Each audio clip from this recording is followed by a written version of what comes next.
কাল বিকেলে ধানমন্ডি লেকের পাড়ে হাঁটতে হাঁটতে যেই না ব্রিজটার উপরে উঠেছি, বিপরীত দিক থেকে খুব ধীর লয়ে হেঁটে হেঁটে আসছিলে তুমি। সেই ডাবির টিএসসির তুমি, ঘাসের লনে নম্র পায়ে হেঁটে যাওয়া সেই তুমি, খুব সুন্দর রঙিলা থ্রিপিস পরা তুমি, উড়না দিয়ে মাথার চুল ঢেকে রাখা সেই তুমি, যাকে দেখলেই বউ বউ লাগতো সেই তুমি।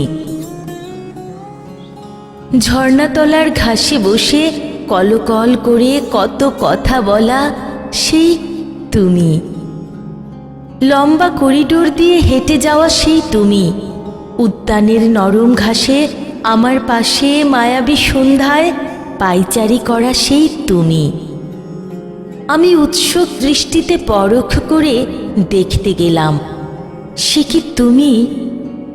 সহসাই অপরিচিতা সেই নারী অনেকটাই চমকে উঠে বলে ফেললেন, আঙ্কেল, আপনি কি কাউকে খুঁজছেন? না।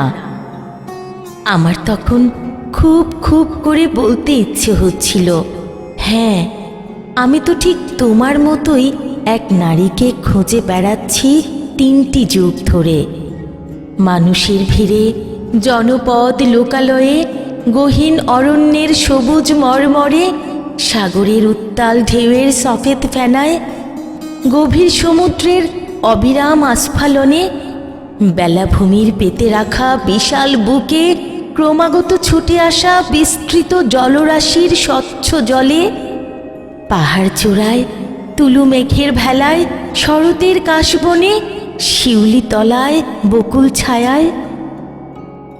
কুহিলি, তুমি কি আর কোনোদিন এই পৃথিবীর কোমল মৃত্তিকায় নরম পা ফেলে একাকী শালিকের মতো হেঁটে হেঁটে যাবে না বহুদূর?